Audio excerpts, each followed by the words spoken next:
Welcome back to Luigi's Mansion 3. We're still in the Egyptian area, so we're going to be doing the little puzzle rooms to continue our way. You want to know what's a movie that I need to watch again? Is the Brendan Fraser Mummy movie. Oh, I love this movie. I haven't watched them since the first one. I like the first movie. I haven't watched that movie since probably 2002, maybe. So I should go back and watch Brendan it. Fraser, okay, so like one of the only two live-action people I've ever seen with my haircut. The other being the kid, the other being John Connor from Terminator 2, of all people. Hey, you watched the live-action Resident Evil where they had a Leon? Leon was in one of them, right? I have not. I have not felt the urge to torture myself to the extent of watching all of the Resident Evil movies. I gave up after the second one. You don't want to see the shitty live-action version of the Resident Evil 5 Wesker fight? Well, I've seen that. Thanks, Hyper Big Hero. But okay, there comes a point where a movie series is so bad that you just don't want to watch it, and Resident Evil movie series hit that point in the second movie for me. Well, I can save you guys the trouble. But I didn't. So you're going to review all the Resident Evil movies as part of your Resident Evil marathon? No. I'm going to post live action Leon Kennedy from the movies. do know that on the Discord. I do know that the Resident Evil movies did eventually try to cater to fans by bringing in characters. Oh, this part, yeah. That's a pic of Leon if he gained about 40 pounds. That I've seen cosplayers that pull off more Make convincing. sure you probably want to put this on the video itself too, so the audience doesn't Let want me to see what I'm looking at. Is that movie Leon? Yeah, that's movie wow. The only thing they got right was the jacket. I was about to say. No. They got the jacket right and the fingerless gloves. Okay, the fingerless gloves too, but those are the two least important aspects. So fuck it. But okay, I was about to say, yes, I remember way back when the Resident Evil movies realized how shit they were and decided to compensate for this by randomly throwing in a bunch of characters from the games where they didn't belong. And none of them even looked close to their game counterparts. They couldn't even get Claire Redfield right, and she's the simplest design. Well, okay, I'm going to play devil's advocate here in that because her design is pretty simple, it's also maybe not the most... unless if you just straight up want to copy the Resident Evil 2 outfit. Claire is pretty iconic, but her design is fairly simple. Okay, she has a kind of template to her outfit design in all of her appearances that is easy enough to follow. All you would have had to do was make her look like her fucking Revelations 2 version. Okay? Pants, cool jacket, ponytail. Easy. You know what they didn't do? That. Yeah. I mean, does she even have the ponytail? I forget. She kind of just looks like a generic teen movie protagonist now. Let's see. Resident Evil movie Claire. Image search. Thank you. And please don't give me porn Google. Thanks. That would be great. Yeah, okay. So, okay. She kind of looks like Bella Swan with a gun. That would have made Twilight more interesting, though. They did at least give her a cool pink vest. So there's that. She has that going on. But it's you look at her costume and you realize that you put those clothes on someone and don't make an effort to make the hair and the face look right, and it just doesn't look like a character. It just looks like a cosplayer who got back to the hotel room, undid their hair, flopped down on the bed, and then someone knocked on the door and saw them before they had a chance to take the rest of the costume off. As for Leon, what the hell is even going on with Leon? He really likes those binoculars. What can I say? I didn't watch any of the live action movies after the second one, I want to say. And I think they got, like, where's Jill Valentine? What did they do for Jill Valentine? I know they didn't do, like, a good Jill Valentine because they already used up that design on Alice. So yeah. Well, no, they brought in Jill and they gave her Resident Evil 3 design. Okay, I know this. They gave her Resident Evil 3 design in the movie that brought in Nemesis, even though she wasn't. I think she wasn't the one that took him down. That was Alice. The one? Oh yeah, okay. I think it was the second one. I think Apocalypse. Oh was wow, it? yeah, and they did give her. Yeah, so they brought Jill Valentine for that movie. Then the one with Resident Evil 5, they brought her back, and now she's in the This is Nina Williams attire. This is kind of like really, really impressive costume design, and then it somehow makes a tube top look absolutely unsexy. Ryan, you have to push the sand on the... I know now, Ted. Telling me about it right now doesn't I'm yelling help. through the time stream to try to get... There we go. See, it worked. I yelled at past Ryan, and he figured it out. Barely. I remember that puzzle. That was a fairly interesting puzzle, but it also kind of like smacks of early PS1 physics puzzles a little. The only thing that bothers me is Not that... early, PS1, PS2.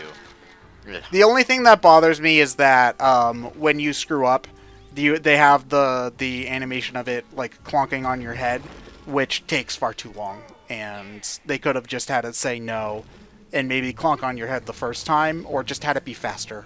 I don't know. They want to keep you from brute forcing it. They want you to stop and think. Yeah, they do want you to stop and think, which I mean, I suppose that is something, but especially when you're being timed, it stops being endearing and starts being more irritating. It's actually a pretty effective design juxtaposition where you're in a rushed time sequence, but the secret to victory is to stop and think about it in spite of the timer. That's other games do similar things sometimes. It's effective at building tension because your instinct is to rush because of the timer, but if you rush, you'll wind up making things harder for yourself and taking longer. So you have to keep your cool and take your time. And if you do that, you'll get it done faster. Probably. Unless you puzzle solving. Yeah, probably. Oh god, there's a saying that goes like that. It's like hurry up and take your time or something like that. Hurry up and take your time. I don't know if that's exactly how it's supposed to be, It but sounds it's about something right. to that effect. Slow down and hurry up about it. But yeah, the point of these kind of puzzles is to force you to keep a cool head under pressure. It's not even all that hard of a puzzle once you calm yourself down enough to think about it. Well, that is why they give you unlimited time in order to get the first one right, so that you understand how the puzzle works before they put the timer down there. Yeah. Yeah, it's an escalation of challenge. Wait, there's an escalator for challenge? Escalation of challenge. Is the escalator broken? No, Do I have to take escalation. the elevator? Escalation. There was an Why do we- escalator this whole time, and we're fixing the elevator the whole game? When do we get to the ride? Well, I mean, no hotel has an escalator that leads up more than a couple floors, you know. There was an escalator on the mall floor. I know, it was cool. For some reason, escalators I just find fun, even though they're an incredibly mundane... I mean, the best part is life. that when the escalator breaks down, it just becomes stairs. Have you guys seen the image where there's the stairs and the escalator, and there's a million people waiting in line for the escalator, and the stairs are empty? Mm-hmm. Yeah. Mankind's laziness holds no bounds. Yeah. Where do you get the cases of the broken down escalator and people freaking out what they do? It's not safe to use anymore because it's broken. It's not working. I mean, to an extent, that's true. I mean, Because that could very it well be, be, it, could be it true. could be it could be a structural thing where it's like we don't want you walking on it because the gears are broken and the actual stairs themselves might collapse. But generally speaking, it's kind of dumb. If it's just like not moving for whatever reason, like the power's out, they are just stairs.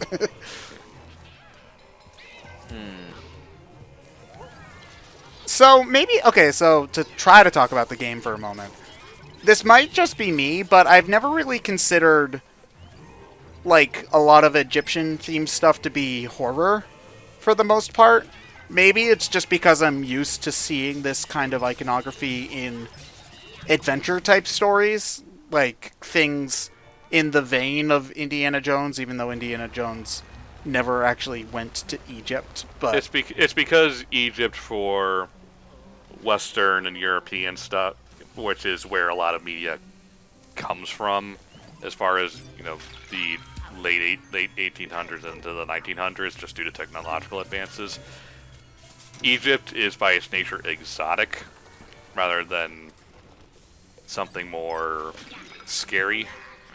I mean, that makes sense, yeah.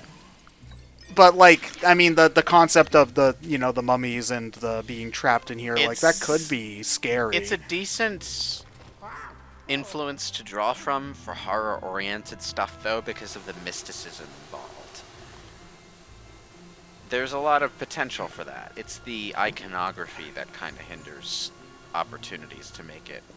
Yeah, because again, the iconography is exotic. Yeah. That does make sense, though, in the sense that an Egyptian background could fulfill the same purpose as, the haunted ancient Native American burial ground, or whatever, that a lot of ghost stories use from, like, the 50s. Because, I don't know, it's easy and boring. Well, it's the only mysticism they can use that's also in America. That's American, yes, you're right. I mean, some stuff does have, like, I suppose, like... there is the occasional, like, African-American thing, but... Yeah, like, I was gonna say, like, there is some, like, voodoo stuff that has African origins. I suppose, like, if you're... I thought voodoo was Jamaican, though. Yeah, actually, yeah, that's right. That's more what I'm thinking. But that would really only work in, like, a New Orleans kind of setting, if you were to think about it, because that's where a lot of those people moved to. A lot of the mysticism, a lot of the cultural elements that involve mysticism that we would identify with our own culture are European in nature and not necessarily American. So it's, hard to come up with a local legend involving them. I mean, to be fair, though, like, there's a lot of Christian iconography that's used effectively in horror, like The Exorcist is a classic example. But that stuff always has to have an element of import, by which I mean, like, you can't have, like, you probably, unless it's like a haunted church or something, which is more just a generic ghost story, you're not gonna find a local American setting that has deep ties to Judeo-Christian mysticism.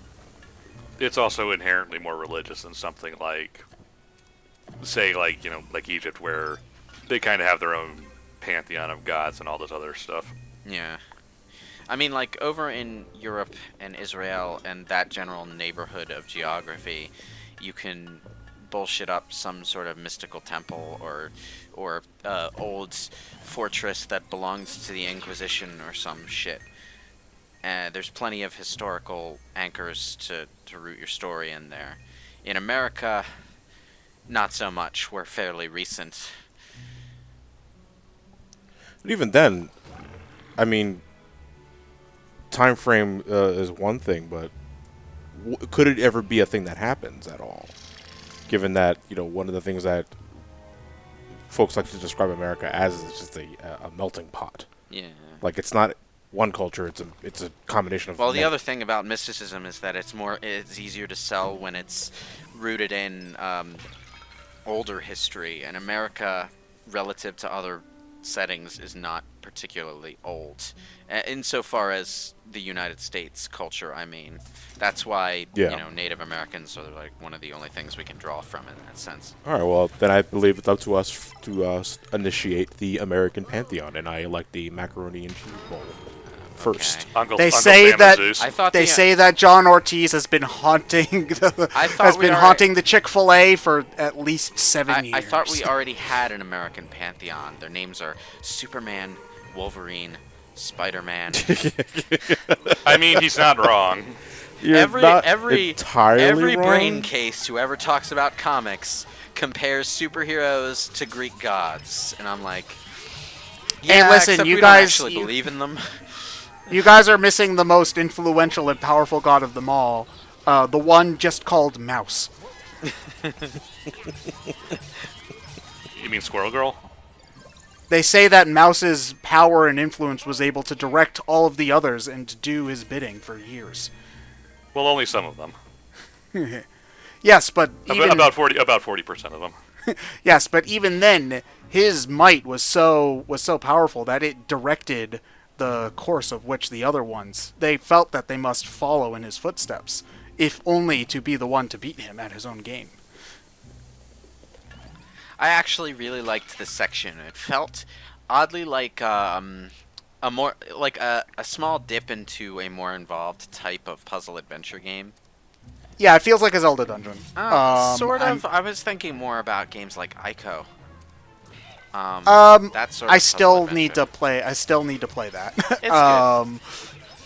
I've had the Ico collection that has Shadow of the Colossus for years. I bought it when John first sent me that PS3 back in 2011 or whenever that was. Somewhere around there, yeah. Yeah, and the damn thing doesn't work anymore, so I can't play it, which sucks because I didn't end up ever playing much on it, so I feel bad. I remember because I wanted to go and play Rayman Origins on it and try to record it for the channel, but then it just stopped working when I tried. Sucks. What model was Yeah. it? It's the big, It was a big one. It was a fat model, but it was not PS2 backwards Oh, compatible. so old but not that old. Makes sense. Yeah. It did get shipped a good 600 miles, though, is also the thing. So it might have gotten bumped around a little bit there. It's I guess it possible. does give me an excuse to upgrade to a PS5 when it does have backwards compatibility. Because then I can play some of the PS3 games I own but haven't played. And also the PS2 games that I can get for 5 cents pretty much anywhere that I need to play. Like the PS2 Shin Megami Tenseis and some other things. I am looking forward to the PS5, although it's probably going to be a while before I can afford it. I'm hoping that it's not like $7,000, but we'll see on that front. Maybe we'll even know what it looks like by the time this video goes out. Yeah, I think I saw What are we that gonna one call our out. pre-3 video if there is no E3 to pre-3? We're just not going to have one. But that makes me sad. I know it but then does. the virus wins, damn it. Hey, if there's one good thing that this pandemic has done for me, it's that I don't have to worry about E3 for a year. That is. But you never join us for those discussions anyway. I know. I'm a petty Now he doesn't have to bastard. feel bad about it. I'm a petty bastard. He doesn't that's feel all. bad about it. Now he doesn't have to pretend to feel bad about it. I don't even pretend. Yeah, Now he doesn't have to deal with the guilt of not feeling bad about it. why does that door have Luigi on it? Because Luigi is It- it wa- actually an ancient Egyptian god. Oh, he's possessed by what's his name from Yu-Gi-Oh? Yeah, he found the Millennium Puzzle and is now the Well, greatest card game master there's in the possession Muslim all over the place in Yu-Gi-Oh! So it could either be Bakura, it could be Yuki himself, or Merrick. Merrick. Yeah. Is Darts possessed, or is he just a dick? Darts? No, Darts is just the dick. Darts is from Atlantis. So, Yes. that was... So there's an Atlantis and Egypt stuff happening in Yu-Gi-Oh! Yes. Yes. Well, yeah, I mean... Cool. The Atlantis stuff is pure anime filler, but yeah. God, Leviathan Arcus, the pets. Oddly, it got like the best dub though. Is that the one where there's like the penguins and Taya actually does something? No, that's, No, that's that's the virtual yeah, arc. That's, That's also Noah filler. Kaiba. Oh, okay. Yeah, where they where they caught up with Battle City a little too early and had to throw in a whole filler arc in the middle of it. In the middle, like, It's it like- put everybody to sleep. Yeah, also, we still so, got like, the, yeah, that and Yami and The main villain of Battle City sits on the airship waiting for them to get back from the filler arc. wandering around. And he gets so impatient, he wanders around, wanders into like the computer mainframe of the virtual arc, and just goes ape shit with force lightning on it to get things moving. Yeah, that was also the weird arc where Seto kind of made a virtual MMO of his of his younger brother, but made him a girl instead. No. That was Duelist Kingdom. Oh. That wasn't Virtual Arc. Wait, that wasn't Duelist Kingdom's the first one, right? Yeah. He made. I don't remember there being. See, I've actually Yeah, watched that one semi-recently. I don't. What are you talking about? Hang on. He's talking about the time where they were also in a virtual world where Mokuba was a princess. What? That was in Duelist Kingdom. That wasn't. Yeah, was that was not the- Duelist Kingdom. No, that was early season Yu-Gi-Oh. Yeah. Hang on. Princess Mokuba? It was before Battle City. I know that. I don't remember this at all. I really don't remember this at all. And I watched Yu-Gi-Oh! Pretty religiously as a kid. I have every volume of the manga. I don't remember Yeah, this that at was all. I believe that's when we were first introduced to the business suits of Kaiba Core. Yeah. So I know And- I bring this up every time we go on a Yu-Gi-Oh tangent, so once every 3 commentaries. But I still love that there's an episode of Yu-Gi-Oh where they're like, okay, we're making fucking rules for this card game. Well, the card game existed before the show, so they mostly just adapted the rules of the physical card Yeah, game. I know. It's just funny to me because they didn't have rules for like a good 50 episodes. And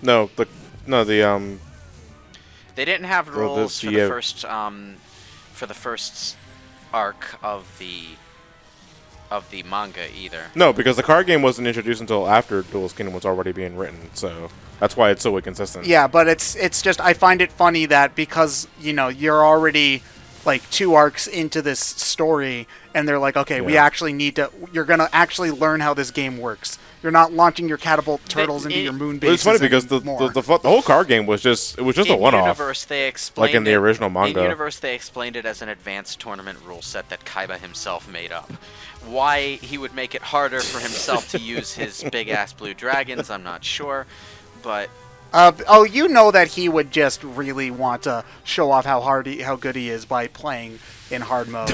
No. I mean, he's also wants to show off how hard he is when he plays Blue Eyes. I mean, yes, he would do So- that as well. But it's one of those things where Kaiba would absolutely be one of those people who's like, I'm going to beat Super Mario Odyssey without using the There's jump an- button or capturing there's an anything. odd thing, though. They made a sequel movie that takes place after the end of the series very recently. And it's supposedly really good, well animated, actually a pretty decent addition to the story. But because it's such a short movie, they went back to like not having sacrifices for strong monsters and stuff, so the duels are all really boring. Like, that's the whole risk-reward aspect to summoning monsters in Yu-Gi-Oh! In the first place. So it just winds up being who can draw the bigger card first, and it's not particularly. Forbidden Memories. Yeah, it's not particularly.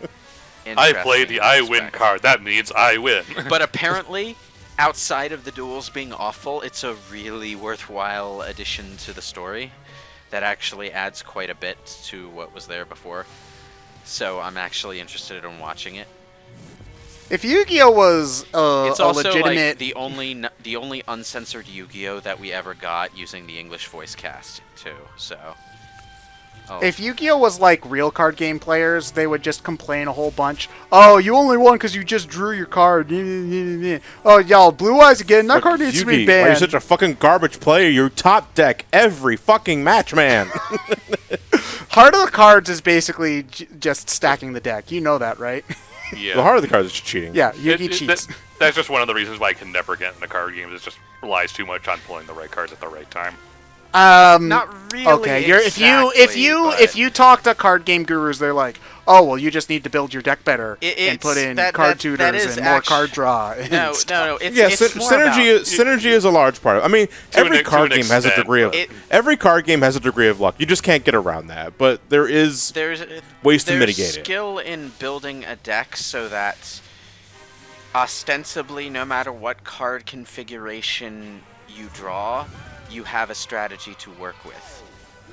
Yes. It's in that sense, there is luck involved, but if you play the rules and play to the cards that you're building your deck with, you can make it. And so believe in that- yourself. Well, no, not really. And then you just use one of the 3 decks that are tournament viable, and then there you go. Well, yeah. okay, if this was Yu-Gi-Oh! Circa 2005, I would absolutely agree with you. But it is a much more diverse climate now. Yeah, because they don't ever ban or rotate anything. So there's like 70,000 cards that are legal in all formats, and you have to do the weird pendulum thing, which is why Yu-Gi-Oh is not fun to play anymore. Pendulums scare me. Yeah. Then again, all the new things scare me. New stuff scary. Me like old Yu-Gi-Oh. Summon blue eyes. Yeah. I win. Exodia. We will see you guys in the next part of Luigi's Mansion.